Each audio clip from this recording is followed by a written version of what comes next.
Di nav lêlangeha mala xwe ya Bale da Zarîn Silêman Kurda Îranê û dayika 7 zarokan.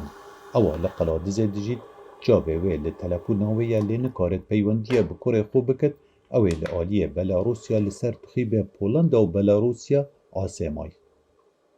ئەوە کوڕەکەمە کامەران مەولان شێخە تەمەنی 20 ساڵە.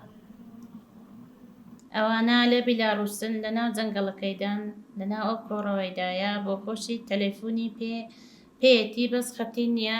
هەز بە دڵتەنگێکی زۆر ناخۆش دەکەم، زۆر پەرۆشمە، زۆر پرۆشێ ئەو خەڵکەمە، زۆر پرۆشێ منداڵەکەی خۆمە، هەز بە ناخۆشی و ئەو گەنجانە بۆچی کۆز دەکەن و کە کەسێک ڕۆڵەکانی خۆی لە باوەشی دایکە خۆیدا دەڕوا کە خوا حافیزەی لێ دەکا یعنی بەرەو مەرگ دەڕوا.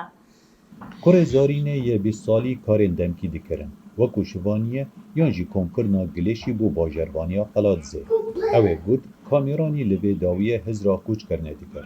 Û di mahiyê birîya da wekû hizaran ji xelkê Rojhilata Navîn û Efrîka berew Minsk wekû geştyar biçin û li dîfraberê xwe bikine welatekî Yeketiya Ewropa.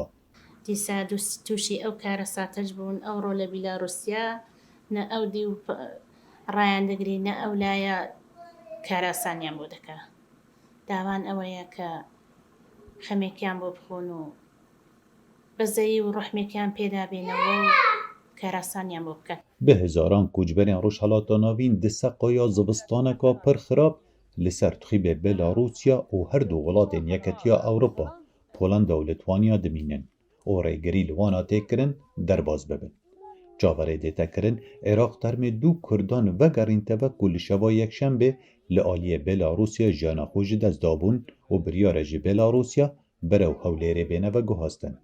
ڕێی فزیکۆ لە بیستێت و بەڵام ڕێین خەڵکی زۆر دەڕوات لە چاقڕنەی لە ڕانیە بڵێ هەمومان تێکتە هاتچۆمان هەیە تێکەڵایمانێک خەڵک زۆر دەڕوا بە عایلەوە زۆر ڕۆشتۆ لە قەڵازێ دەفتەرێک و 20 وەرەقەم قەرز کردووە لە 5 بەشیشەوە قەرزم کردووە ئێستاکەینێ ئەوەی کە قەرزم کردووە هەرزن هەبوو لەو خوارەی هەرزەکە بۆم نەدەکرایە خان و هەرزەکەم فرۆشتووە. ئێستا کەدەن کەس و کارم لە ئێرانەیە هەمووی کۆمەگی و هاوکاریان کردوم توانە بە قەرز سوێت دەدەین و دوایی کە کوڕەکە ئیشی کرد پارەکەمان دەوە.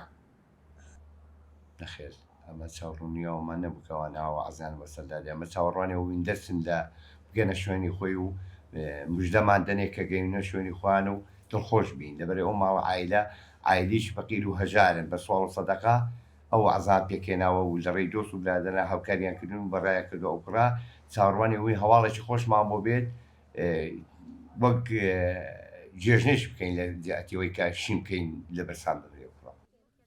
Rêxerê nêfnetewî yê hikûmeta Herêma Kurdistanê dîndar zêbarî dibêjit Iraqê nexşe heye bû vegerandina wan koçberan eger bixwazin û divê Belarusya rê bidete koçberan vegerneve bû Minsk li dema ji Polanda têne zivrandin.